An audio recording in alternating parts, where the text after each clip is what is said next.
आज हम बहुपदों का गुणन खंडन के बारे में अध्ययन करेंगे।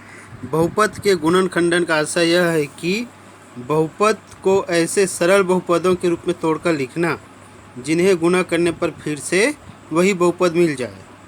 अब बहुपद के गुणन खंडन करने के पहला नियम है उभयनिष्ठ निकाल कर गुणन खंडन प्राप्त करना। उभयनिष्ठ कैसे निकालते हैं? जैसे एक उदाहरण है 12x धन 4x का वर्ग का गुणन खंडन कीजिए।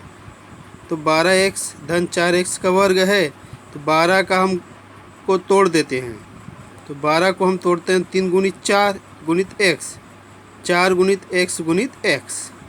अब इसमें दोनों में धन या ऋण चिन्ह यहाँ पे हो सकता है, इसमें धन है तो दोनों में हम देखते हैं, कंपेयर करेंगे तो उभयनिष्ठ क्या है। तो दोनों में 4 दिख रहा है, स्पष्ट है, और x। तो 4 और x जो हम बाहर निकाल देते हैं, अंदर जो बचेगा उसको एक ब्रैकेट के रूप में लिखते हैं। यहाँ पे 3 बच गया, 4x बाहर निकल गया, धन 4x निकल गया है तो क्या बच गया x। तो इस प्रकार इसका गुणनखंड आएगा 4x इंटू ब्रैकेट में 3 धन x। दूसरा विधि है सर्वसमीकाओं के उपयोग से गुणनखंडन करना। सर्वसमीका जो 3 सर्वसमीका है, a धन b पूरे का वर्ग बराबर a वर्ग धन 2ab धन b वर्ग, a ऋण b पूरे का वर्ग बराबर a वर्ग ऋण 2ab धन b वर्ग, और तीसरा सर्वसमीका है a वर्ग ऋण b वर्ग बराबर होता है a धन b a ऋण b। उदाहरण के माध्यम से हम इस विधि का प्रयोग कैसे करेंगे देखते हैं।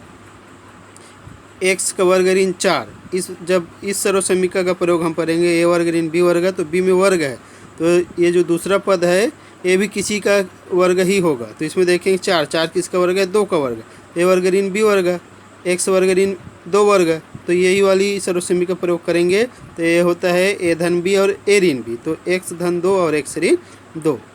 इस प्रकार इसका गुणनखंड निकल गया। दूसरा सर्वसमीका है a वर्ग धन 2ab धन b वर्ग बराबर a धन b पूरे का वर्ग। तो इस सर्वसमीका का प्रयोग जहाँ x वर्ग है धन 6x धन 9 जो है यहाँ b वर्ग है तो किसी संख्या का ये वर्ग होना चाहिए। तो 9 जो है 3 का वर्ग है, 2ab तो 2 गुणित a का मान x और b का मान 3, तो 2 तिया 6 को इस प्रकार हम तोड़ सकते हैं। अब इस सर्वसमीका के रूप में जब लिखेंगे इसको तब हम ये सर्वसमीका लगाएंगे। तो a की जगह x है तो x धन 3 पूरे का वर्ग, तो x धन 3 पूरे का वर्ग मतलब 2 बार है तो x धन 3 इसका गुणनखंड हुआ। अब ये गृह कार्य इसे मेरे व्हाट्सएप में भेज देने हल करके। ठीक, धन्यवाद।